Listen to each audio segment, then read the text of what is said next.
Je suis ravi de vous accueillir à cette session, la 12e session de la table ronde des ambassadeurs, consacrée au thème La crise ukrainienne. Objectifs réels et rôle de l'Occident. Je suis heureux de céder la parole au ministre des Affaires étrangères de la Fédération de Russie, Sergueï Viktorovitch Lavrov.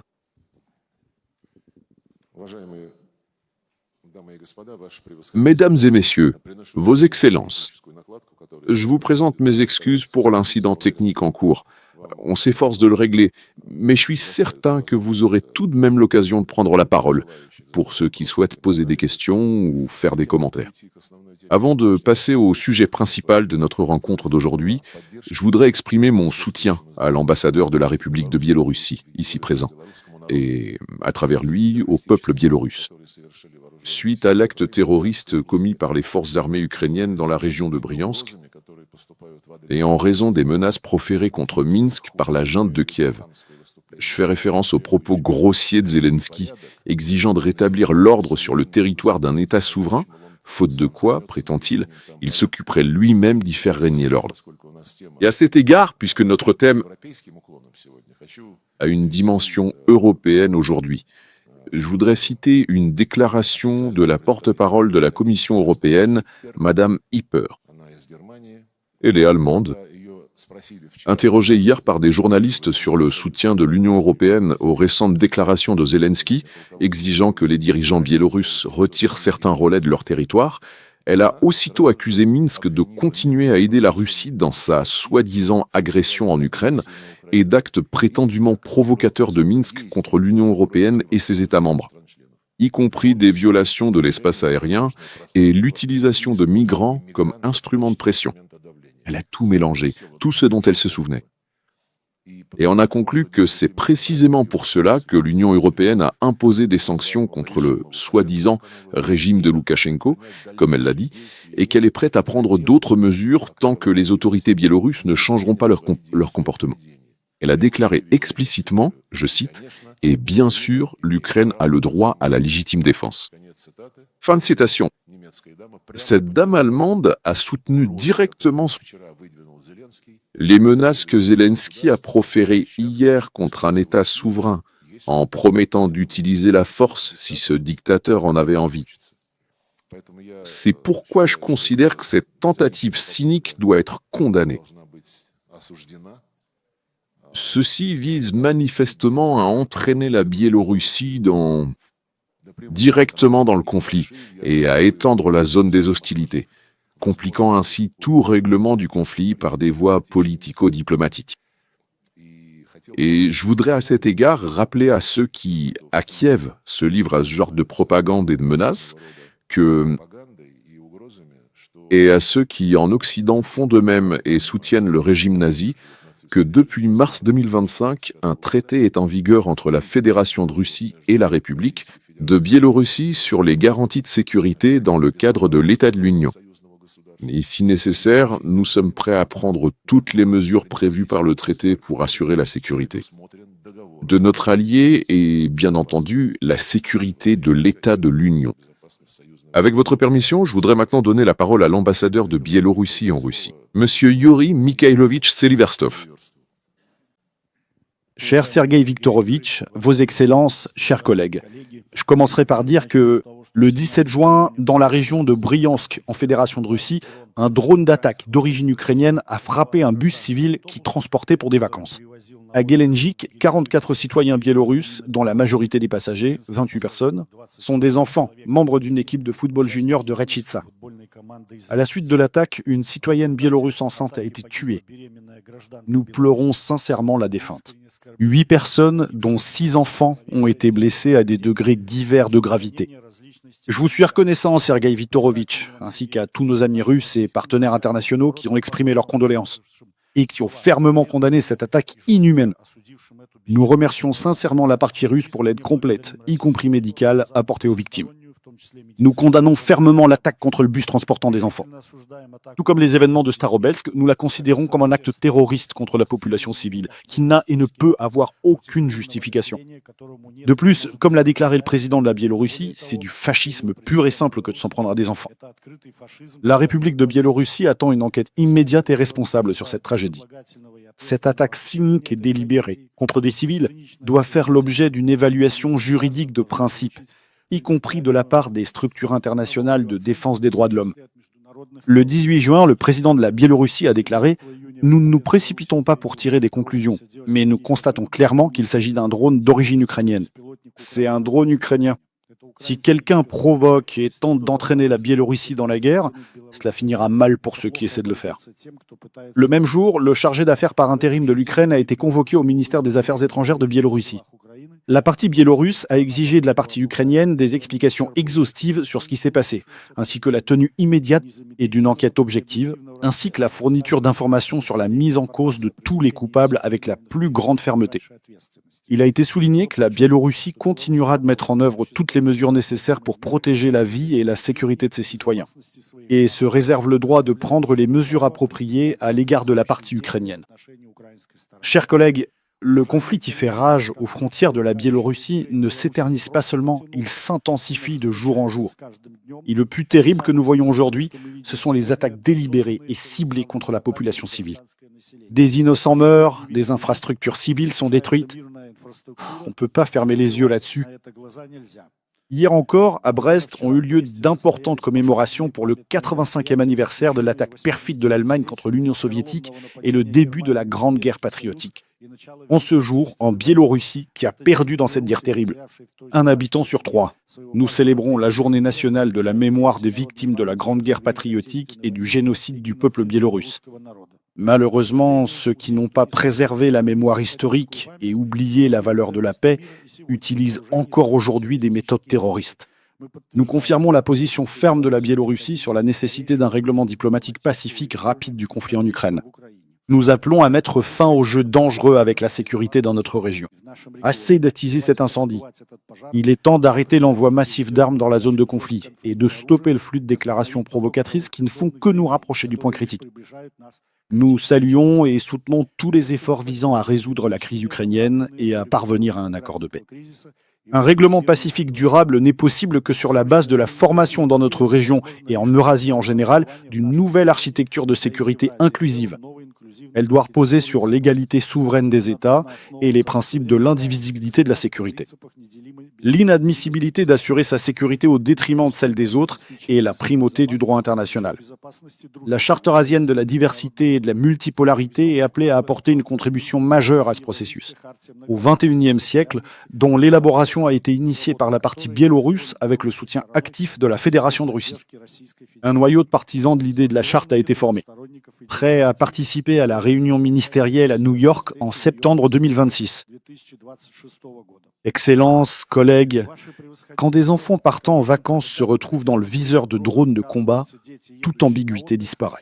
Cet attentat est un rappel terrible que, dans les réalités actuelles, personne ne peut se sentir en sécurité. La sécurité sera soit indivisible et commune à tous, soit elle n'existera pour personne. La réponse à ce défi ne peut pas être locale. Nous avons besoin de mécanismes de contrôle transparents, d'obligations juridiques strictes et de l'abandon des pratiques de pression et de terreur comme instrument politique. C'est seulement ainsi que nous pourrons restaurer la stabilité et garantir un avenir pacifique aux générations futures. Merci de votre attention. Une fois de plus, je souhaite la bienvenue à tous les participants. Merci de l'intérêt que vous portez à l'évolution de la situation autour de l'Ukraine. Ces événements, comme des ronds dans l'eau, se propagent de plus en plus largement, touchant déjà toute l'Europe et au-delà. Les répercussions se font sentir sur d'autres continents. J'y reviendrai aujourd'hui. Le thème, comme convenu, est le rôle de l'Occident dans l'attisement de la crise ukrainienne et sa contribution destructrice, si l'on peut dire, aux événements actuels. Eh bien, sur la manière dont l'Occident, après l'effondrement de l'Union soviétique, a détruit le principe de l'indivisibilité de la sécurité, clairement établi lors de plusieurs sommets de l'Organisation pour la sécurité et la coopération en Europe, nous en avons déjà parlé lors de nos précédents sommets de l'Organisation et de la coopération en Europe. Nous en avons déjà parlé lors de nos précédentes tables rondes.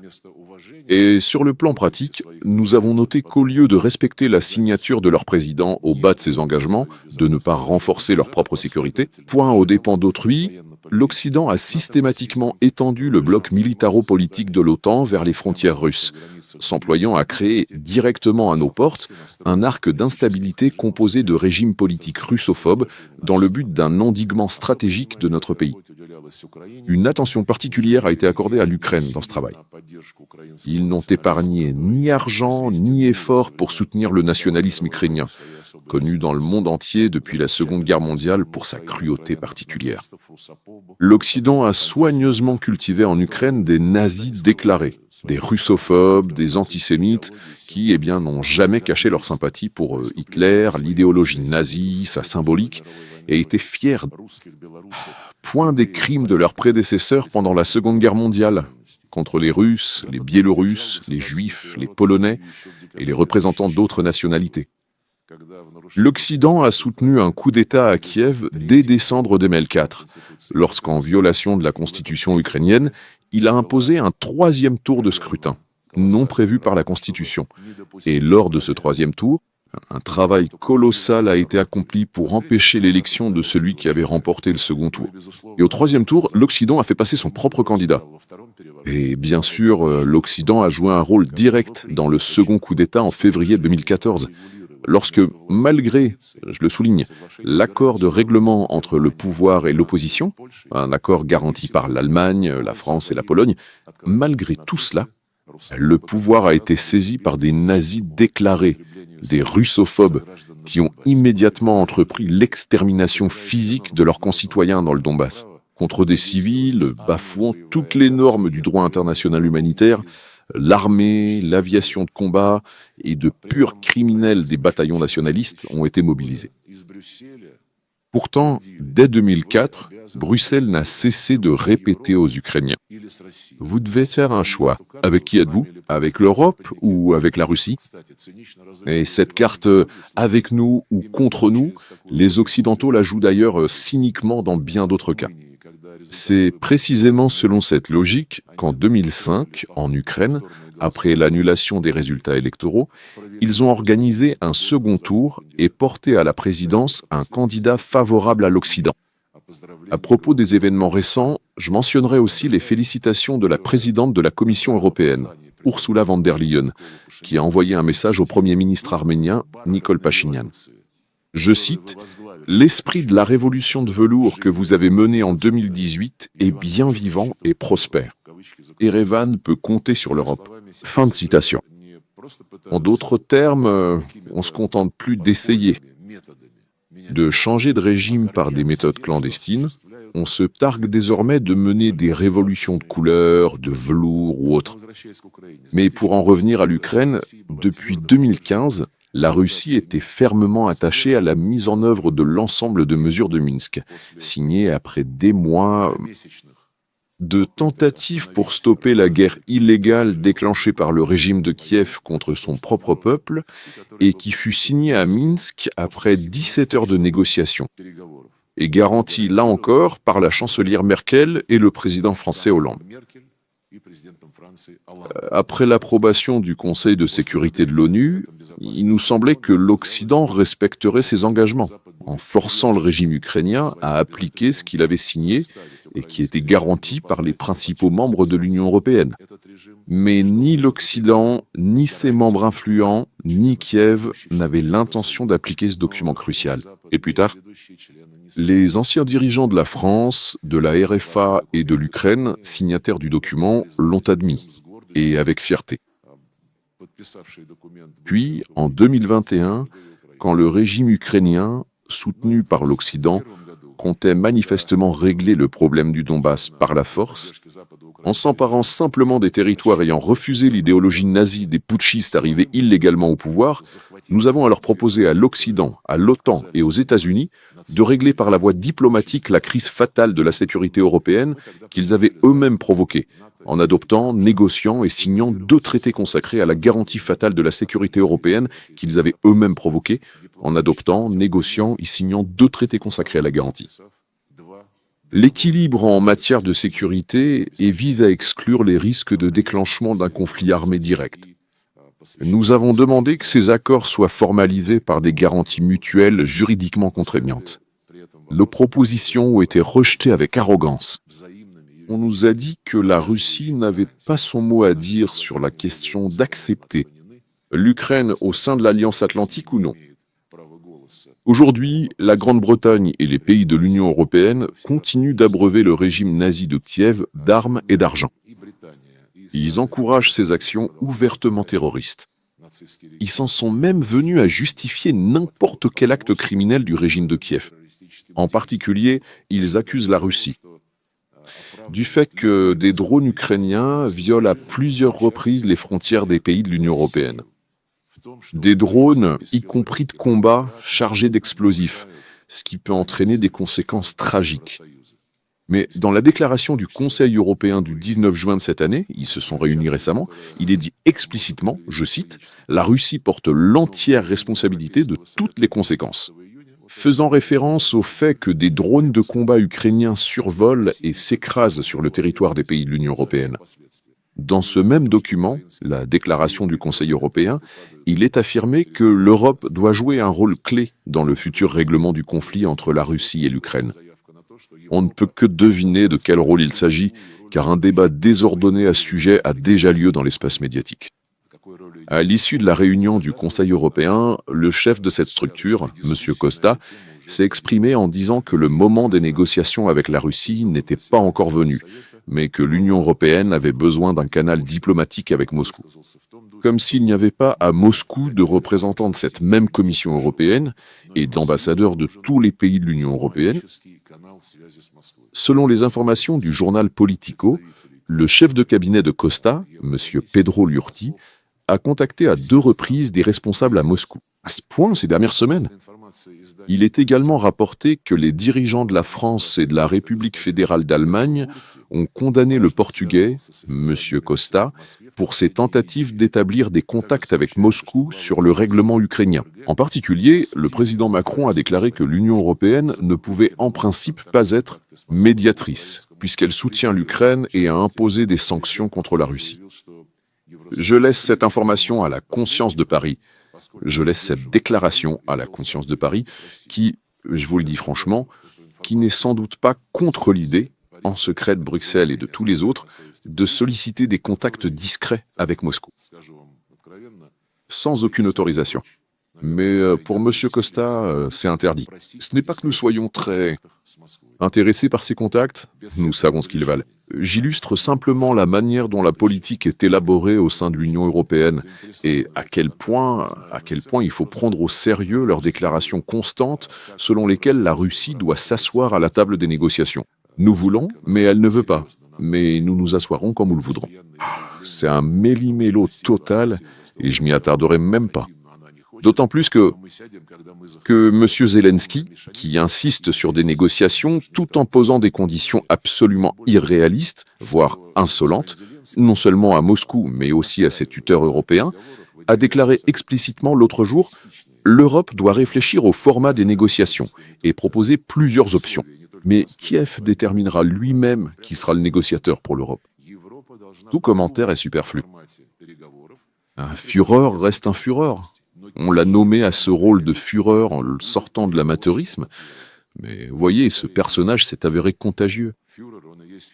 Ursula von der Leyen s'est d'ailleurs aussi exprimée sur ce sujet, affirmant que l'Union européenne devrait se préparer à entamer des négociations avec Moscou, tout en prônant simultanément un renforcement de la pression des sanctions contre notre pays et à saluer avec fierté la prolongation des restrictions de l'Union européenne contre la Russie, non plus pour 6 mois, comme c'était toujours le cas, mais pour 1 an. Eh bien, ce ne sont là que quelques exemples qui caractérisent la position de l'Union européenne, à quel point cette position est sérieuse, et si l'on peut même l'envisager sérieusement. L'Union européenne prétend par ailleurs avec insistance représenter l'ensemble de l'Occident, y compris les États-Unis, dans toutes ses actions, ses raisonnements, ses menaces et ses promesses concernant le conflit ukrainien. Pourtant, tous les responsables de Bruxelles et des capitales européennes mentionnées, ainsi que bien d'autres, sont absolument unanimes. sur le fait que l'Europe n'a pas l'intention de devenir un médiateur impartial, car elle est du côté de l'Ukraine. Et il est également affirmé que les Européens ne renonceront sous aucun prétexte à soutenir Kiev, même après la crise. En d'autres termes, ils veulent pérenniser le régime actuel. C'est pourquoi, lorsque l'Europe, pour parler de manière peu diplomatique, s'immisce littéralement avec ses évaluations des négociations, en insistant sur ses propres approches et en piétinant tous les germes de bon sens manifestés par l'administration de Donald Trump après son retour à la Maison-Blanche, nous n'avons aucune illusion sur les plans réels des Européens.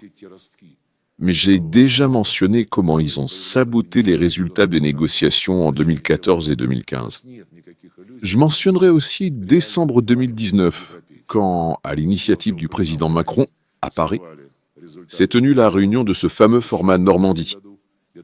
Il y avait les présidents Poutine et Zelensky, la chancelière Merkel et le président Macron. À l'époque, un document y fut adopté exigeant l'application des accords de Minsk et, avant tout, le cessez-le-feu, avec une extension à toute la ligne de contact et l'accord sur un statut spécial pour le Donbass. Ces mêmes districts que le régime de Kiev a déclarés terroristes et contre lesquels une guerre fut déclenchée. Et cette guerre s'est poursuivie malgré l'adoption des accords de Minsk.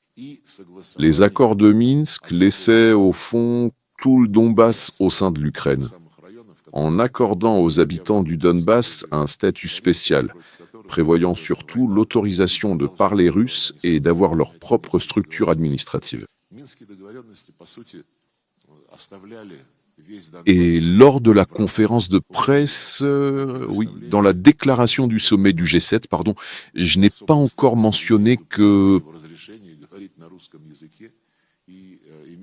Bref, toutes les signatures de nos collègues occidentaux, sous l'accord de 2014, sous les accords de Minsk de 2015 et sous les accords de Paris de 2019, dont Macron se targuait tant en public, toutes ces signatures se sont avérées être du vent, ou comme on dit chez nous, bidon. Et après le début de l'opération militaire spéciale, l'Europe a déjà, par la voix de Londres, qui veut sans cesse être associée à l'Europe et veut manifestement y diriger tout le monde, a saboté. Le résultat qui avait été atteint lors d'autres négociations entre la Russie et l'Ukraine à Istanbul en 2022. Les Européens n'ont rien fait quand les contacts repris. En 2025, entre Moscou et Kiev, à Istanbul comme à Abu Dhabi, ont été interrompus unilatéralement par le régime de Zelensky. En plein milieu des discussions sur des mesures supplémentaires qui auraient permis de rendre ces négociations plus fructueuses. En somme, nous voyons les jeux bien connus du mauvais et du pas très mauvais policier de la part de l'Europe. Ça ne change rien au fond. Si l'on traduit en langage clair tout ce que nous entendons de Bruxelles, Londres, Paris, Berlin et d'autres capitales, on exige de Moscou une capitulation. C'est tout le sens des déclarations de Macron, Starmer et Merz après leur réunion avec Zelensky le 7 juin à Londres. Et quelques jours plus tard, les ambassadeurs de ces pays, comme nous l'avons rapporté, ont sollicité notre ministère des Affaires étrangères pour simplement confirmer l'ultimatum de Londres. Aucune autre proposition n'a été formulée. Dans la déclaration du sommet du G7 à Évian, il est à nouveau question d'un soutien inconditionnel au régime de Kiev, d'une aide pour renforcer son potentiel militaire, de l'accroissement des livraisons d'armes occidentales et de la nécessité de durcir les sanctions contre l'économie de notre pays. Des mots tels que paix ou règlement ne figurent pas dans la déclaration du G7. Lors de la conférence de presse à l'issue de cette réunion à Évian, Macron a longuement parlé d'une consolidation globale du G7 sur une base anti-russe. Il s'est réjoui qu'à Évian, l'Europe ait pu prouver à Donald Trump le caractère erroné des accords conclus en Alaska en août 2025 et faire évoluer la position de Washington. En d'autres termes, il s'est vanté d'avoir prétendument détourné le président des États-Unis du chemin de la paix pour l'engager sur le sentier de la guerre. De même, malgré les multiples déclarations de Trump sur l'inadmissibilité d'une intégration de l'Ukraine à l'OTAN, le secrétaire général de l'Alliance, Rutte, ne cesse de répéter que les portes de l'OTAN restent ouvertes pour Kiev. Alors que sur le champ de bataille, les forces ukrainiennes perdent chaque jour du terrain, l'Europe mise sur les méthodes ouvertement terroristes du régime de Zelensky. Il l'encourage à frapper des cibles civiles, y compris en profondeur sur le territoire russe, notamment des installations médicales, des habitations, des foyers, des collèges et des établissements pour enfants, dans l'espoir de semer le mécontentement et la panique et de diviser la société russe. Nous comprenons parfaitement. Le véritable objectif de l'Occident, sous couvert d'appel aux négociations, est de sauver le régime de Zelensky et de maintenir l'Ukraine comme tête de pont pour poursuivre la lutte contre la Russie. C'est pour cela qu'ils veulent obtenir un cessez-le-feu immédiat afin de stopper l'offensive russe. À nouveau, comme lors des accords de Minsk, il s'agit d'obtenir un répit, de gagner du temps pour inonder le régime de Kiev de nouvelles armes modernes et déployer sur le territoire contrôlé par Zelensky des forces d'occupation au mandat anti-russe, sous la bannière de la soi-disant coalition des volontaires. L'Union européenne joue ici le rôle de meneur. Quant aux États-Unis, pour autant que l'on puisse juger leurs actes, ils semblent renoncer à toute prétention au rôle de médiateur objectif et suivent la même voie d'intensification de la pression des sanctions sur la Russie. Déjà, en plus de la prolongation de toutes les sanctions de Biden, un paquet conséquent de sanctions de l'administration Trump contre la Russie a déjà été adopté. On a oublié la déclaration du président des États-Unis, faite juste après, Anchorage, sur le fait que l'Ukraine a besoin d'une paix durable et non d'une trêve de quelques années, et que l'Alaska a jeté les bases d'un mouvement dans cette direction. Hier encore, le représentant permanent adjoint des États-Unis auprès de l'ONU a exigé un cessez-le-feu immédiat, rien de plus. Il n'a parlé d'aucun règlement à long terme. Et entre autres, Washington, lors de discussions sur divers problèmes internationaux, a déclaré à plusieurs reprises qu'il n'y avait pour lui aucune restriction sous forme de droit international, qu'il s'agisse de traités multilatéraux ou bilatéraux. Et que les États-Unis, comme vous le savez, cela a été dit, ont leur propre morale. En ce qui concerne le droit international, on ne s'inquiète pas non plus en Europe. Il procède au pillage des réserves de change et d'or russes, à l'imposition de sanctions secondaires contre les partenaires commerciaux de la Russie, au chantage des pays de la majorité mondiale, en particulier de la CEI et d'autres voisins de la Russie, mais aussi de pays du monde entier. L'Union européenne et Londres annoncent fièrement des projets de livraison de nouveaux armements modernes à l'Ukraine, déclarant ouvertement préparer leur participation à la guerre contre la Russie, menaçant de frappes sur la région de Kaliningrad et la péninsule de Kola. Le ministère norvégien de la Défense a fait part d'un accord entre la Norvège, la Grande-Bretagne et l'Allemagne sur un travail conjoint de recherche et de destruction de sous-marins dans l'Atlantique Nord. Londres et Paris ont l'intention de mettre sur pied un Conseil de sécurité européen sous leur direction, avec la participation des russophobes les plus acharnés de l'Union européenne et, vous l'avez deviné, du régime de Kiev. Et le commissaire européen à la défense, Kubilius, a déclaré « Puisque l'adhésion de l'Ukraine à l'OTAN est impossible à court terme et que l'entrée dans l'Union européenne prendra également du temps, il faut discuter de la possibilité d'une intégration plus étroite d'un certain groupe d'États sous la forme d'une union de défense. » Eh bien, pourquoi s'en priver ? Quand si déjà aux États-Unis, le ministère de la Défense a été rebaptisé ministère de la guerre, que cette fameuse Union européenne de défense prévue soit aussi appelée Union de la guerre. Ce serait plus honnête. Quoi qu'il en soit, l'Europe devient une fois de plus la principale menace pour la paix et la sécurité internationale. Bruxelles, avec Paris, Berlin et Londres, rassemble à nouveau le continent, comme l'Allemagne hitlérienne avant la Seconde Guerre mondiale, sous les bannières du néonazisme et de la russophobie. Cette fois, ces bannières sont remises à Zelensky, le plaçant à l'avant-garde de la guerre contre la Russie. Il est révélateur que depuis 2022, les pays de l'Union européenne et de l'OTAN votent contre la résolution annuelle de l'Assemblée générale de l'ONU sur l'inadmissibilité de la glorification du nazisme. Jusque-là, jusqu'en 2022, ils s'abstenaient, honteusement. Et dans la situation actuelle, comme vous le voyez, seule la Pologne s'est indignée quand Zelensky s'est agenouillé devant les cendres d'un acolyte d'Hitler, un bourreau bandériste de Polonais, de Juifs, de Russes et de Biélorusses, lors d'une cérémonie solennelle de réinhumation de ses cendres.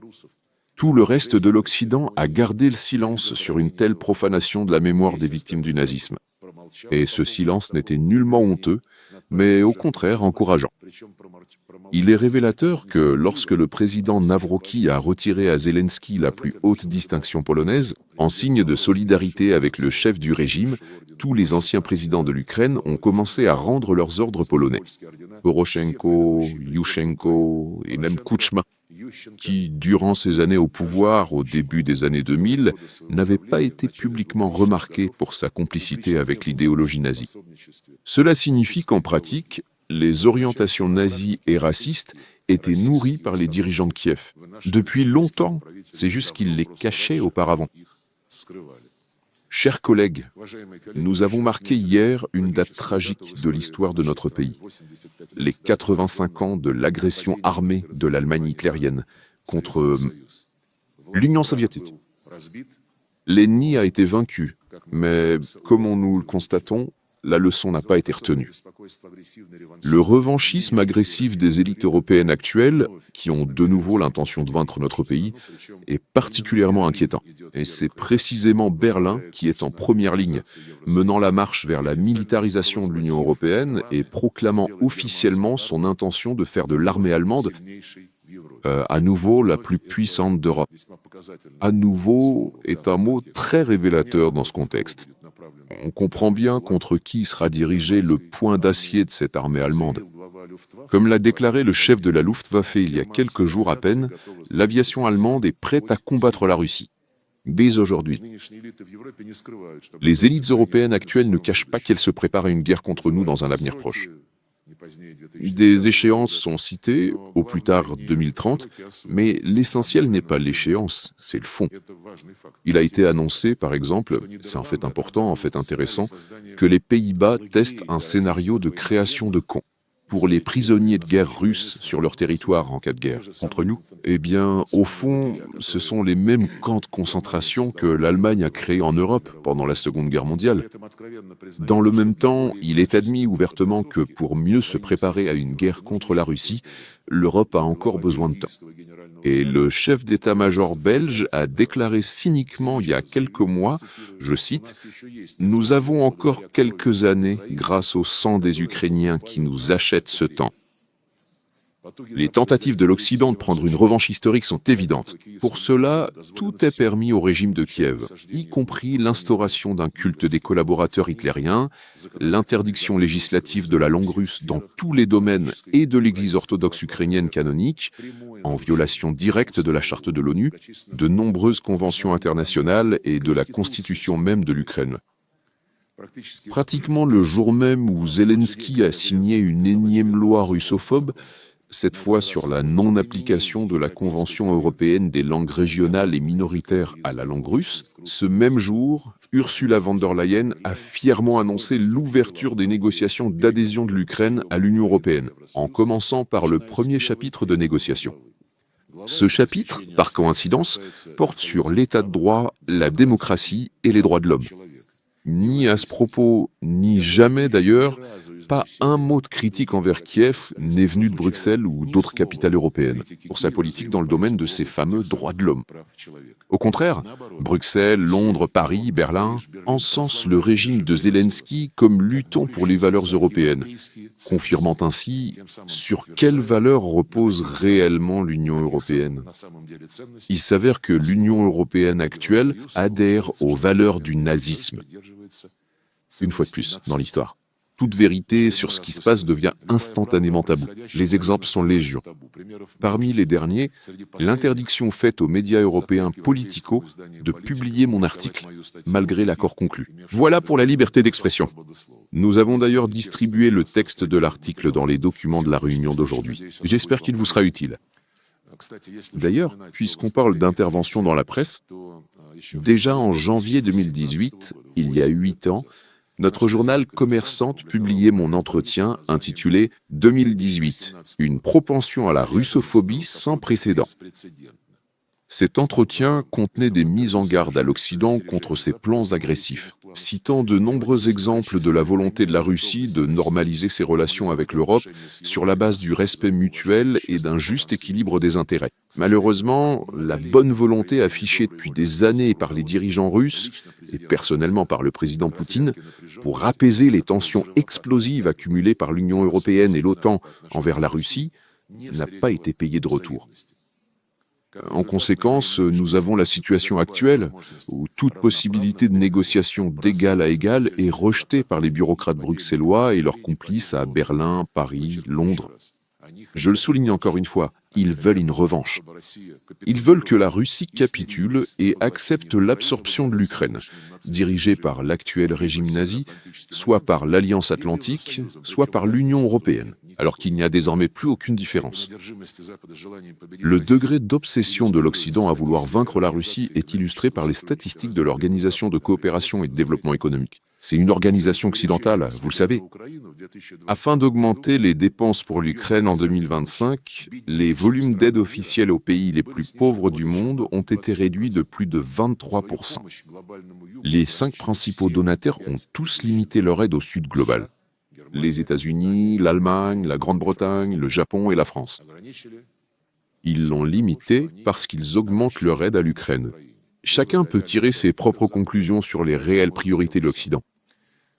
Le complexe de supériorité de l'Occident ne se manifeste pas seulement dans son approche de la crise ukrainienne. Les États-Unis, la Grande-Bretagne et l'Europe aspirent à une domination mondiale totale pour que personne ne les empêche de continuer à piller les ressources partout et à vivre aux dépens des autres.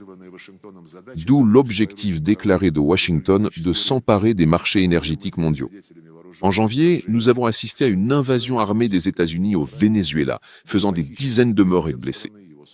Le président du pays et son épouse ont été enlevés et Washington n'a pas caché qu'il s'agissait principalement de prendre le contrôle de l'industrie pétrolière vénézuélienne.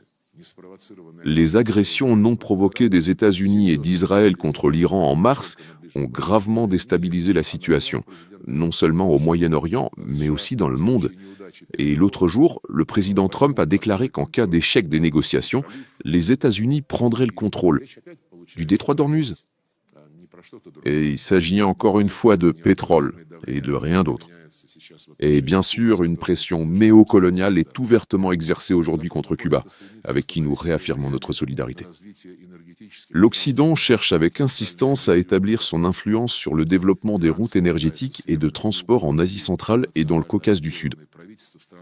La France tente de renverser les gouvernements à orientation nationale qui lui déplaisent dans les pays du Sahara-Sahel et d'autres parties du continent africain.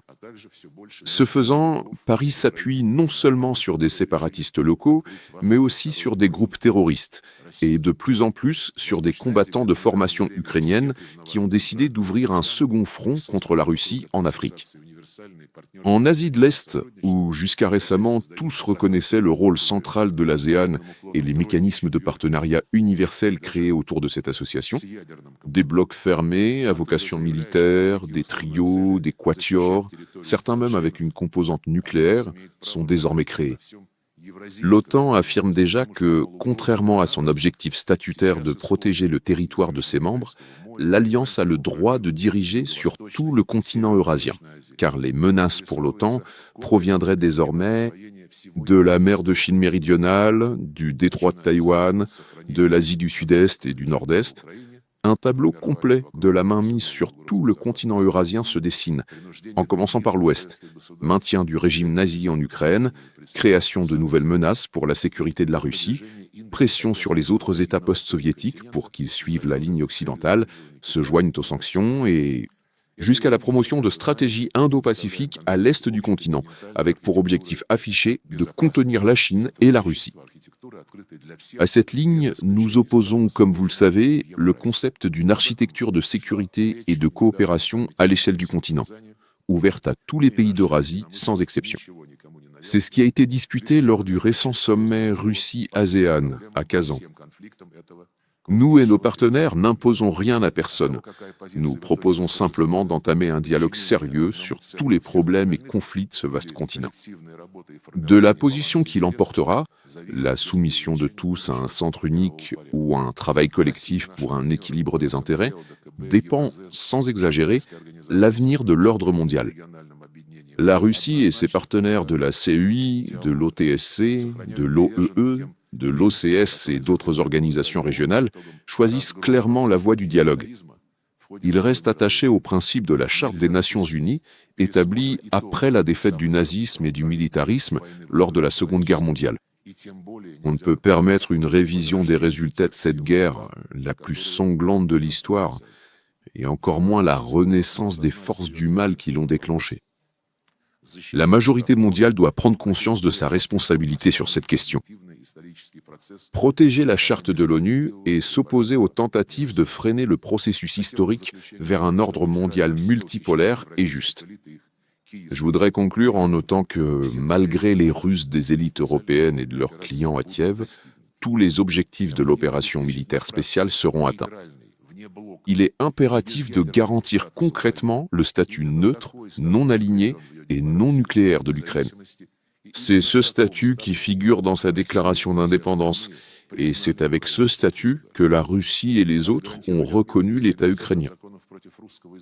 Il faut garantir l'abrogation des lois discriminatoires contre la langue russe et l'orthodoxie canonique, et reconnaître les nouvelles réalités géopolitiques issues du vote libre en Crimée, au Donbass et en Novorossia.